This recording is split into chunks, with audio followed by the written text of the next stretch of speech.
Dear student, आपका ARK study point YouTube channel पर स्वागत है। आज हम आपको लघुत्तम समापवर्त्य के बारे में समझाएंगे।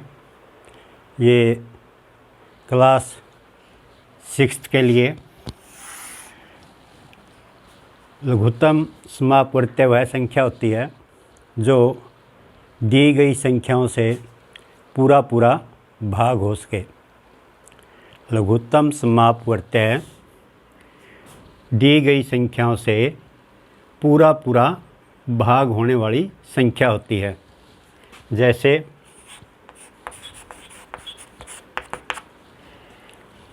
4, 12,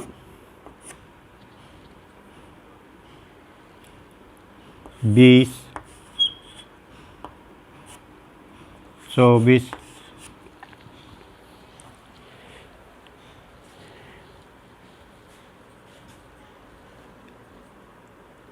का लघुत्तम समापवर्त्य।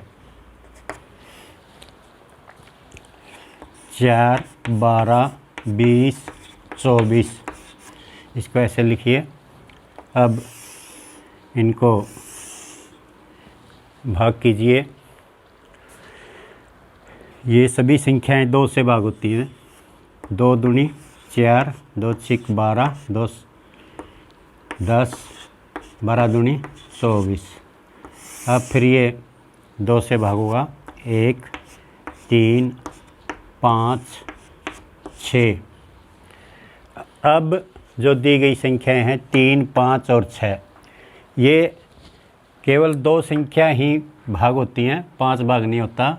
तो इसको ये दोनों 3 से भाग होती हैं। 1, 1 और 5 के 5 और 3 दूनी 6। अब 2 और 5 किसी भी संख्या से भाग नहीं होती। तो लघुत्तम समापवर्त्य बराबर है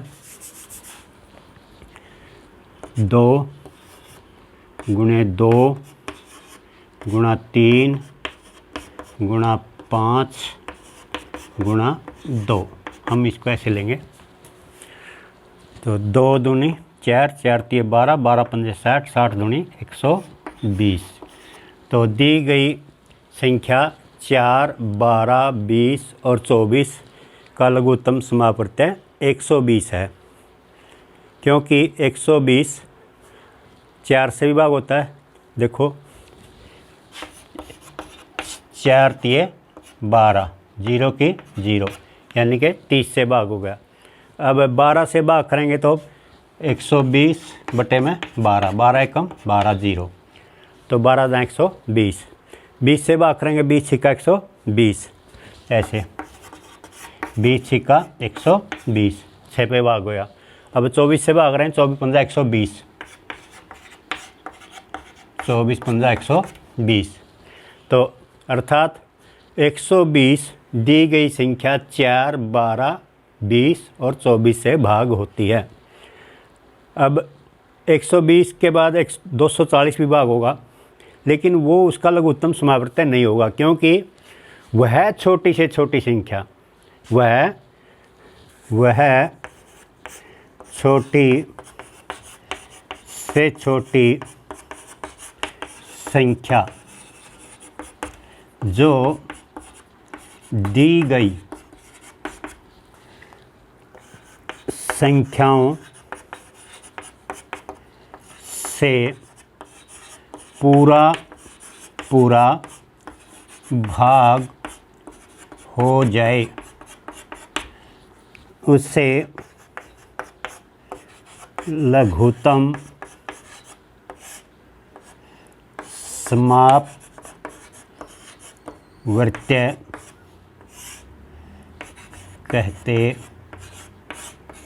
हैं।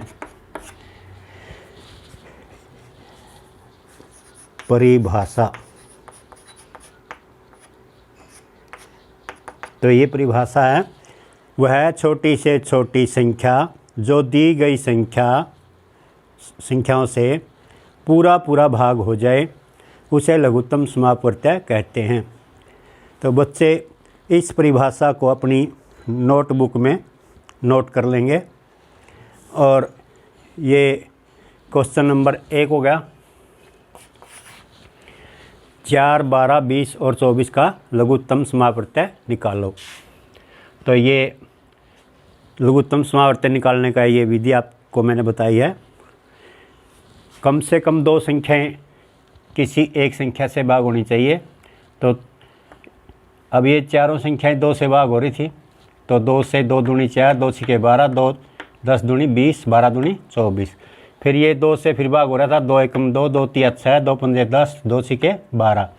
अब 2 संख्याएं भाग हो रही हैं 3 से, तो 3 1 का 1, 3 एकम 3, 5 के 5, क्योंकि 5 3 से भाग नहीं हो रहा, और 3 दूनी 6। तो ये 2 गुणा 2 गुणा 3 गुणा 5 गुणा 2। तो इस तरह 5 दूनी 10, तिया 30, 30 दूनी 60, 60 दूनी 120। तो लघुत्तम समापक प्रत्यय कितना आ गया? 120। तो इस तरह आपने ये सवाल हल करना है लघुत्तम समापक प्रत्यय का। तो अब जैसे कि आपको मैंने वो जो क्वेश्चन था वो हल किया, तो उसी प्रकार आपने ये 5 क्वेश्चन हल करने हैं।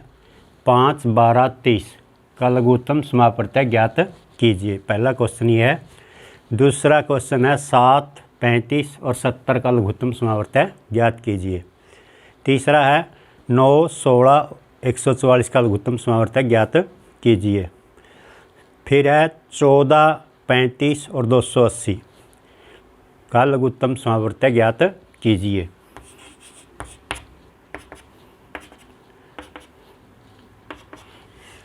तो फिर है 25, 40, 50 और 200 का लघुत्तम समापक प्रत्यय ज्ञात कीजिए। तो आप सभी विद्यार्थियों ने ये सभी 5 क्वेश्चन अपने आप हल करने हैं। धन्यवाद।